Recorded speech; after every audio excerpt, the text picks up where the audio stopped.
Alors Régis Labbaz, tu nous as présenté dans la session sur les parasomnies les nouvelles méthodes d'investigation par vidéopolysonographie des parasomnies. Alors on a vu avec Pierre-Hervé Lupi l'intérêt de la recherche fondamentale sur le local sleep. Et ce que tu nous as montré, je pense, c'est l'intérêt aussi d'une recherche fondamentale mais au niveau clinique. Est-ce que tu peux nous en dire un peu plus sur les méthodes d'investigation de cette sémiologie si spécifique des parasomnies? Alors, ça part d'une constatation qui est que ces parasomnies sont très difficiles d'accès via l'interrogatoire parce que les patients ne se souviennent pas en détail de leurs épisodes. Et donc, on est parti d'une idée très simple qui est que finalement les choses se passent à la maison et donc on va aller amener l'enregistrement à la maison de façon la plus simple possible qui est d'utiliser des caméras à vision infrarouge qui vont nous permettre de pouvoir installer et documenter des épisodes parasomniaques sur plusieurs jours à la suite d'examens de sommeil. Ce qui est super intéressant, c'est qu'on observe toute la richesse des épisodes parasomniaques qu'on n'a pas au cours des examens en laboratoire. Les patients se lèvent, on a une sémiologie plus riche et c'est un outil formidable pour apprécier la sévérité des épisodes, savoir combien d'épisodes les gens font, qui va être essentiel pour savoir si on propose ou non une prise en charge.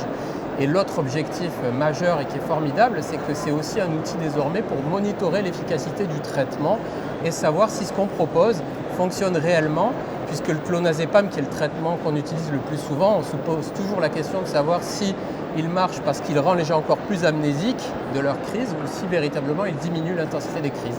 Et c'est tout ce qu'on a pu observer, qu'effectivement la fréquence des crises et l'intensité, la complexité des crises diminuent avec des outils très simples à utiliser, qui ne coûtent pas cher et qui sont très bien acceptés par les patients.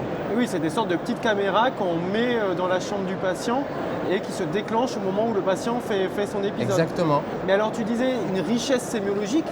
Et alors quand on regarde l'ICSD-3, le vocabulaire sémiologique pour décrire les crises n'est pas si étayé que ça.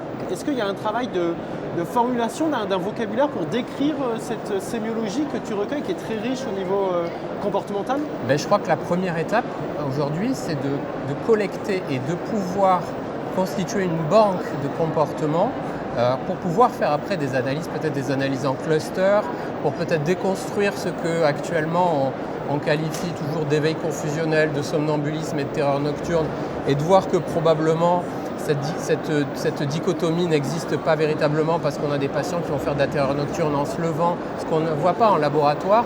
Donc je pense que vraiment l'intérêt de ces outils-là, c'est de collecter des banques de comportements pour aller après essayer de redéfinir la sémiologie, en tout cas de mieux la qualifier de ces parasomnies. Et peut-être mettre en relation ces banques de comportements avec les analyses en recherche fondamentale sur le local sleep, c'est ça l'idée? Ça sera encore l'étape supérieure, effectivement, de pouvoir déjà corréler ces comportements avec la macrostructure du sommeil, la microstructure, l'activité EEG, et pourquoi pas d'identifier des patterns comportementaux chez l'homme que l'on pourrait retrouver chez l'animal, parce que, comme tu le sais, il n'existe pas encore à ce stade de modèle animal des parasomnies du sommeil lent profond.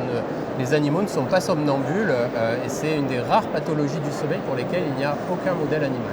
Oui, c'est ce que Pierre-Hervé Lupi disait. Donc, vos deux, on voit que là, l'apport complémentaire de la recherche fondamentale et de la recherche clinique est particulièrement intéressante dans les parasomnies du sommeil lent.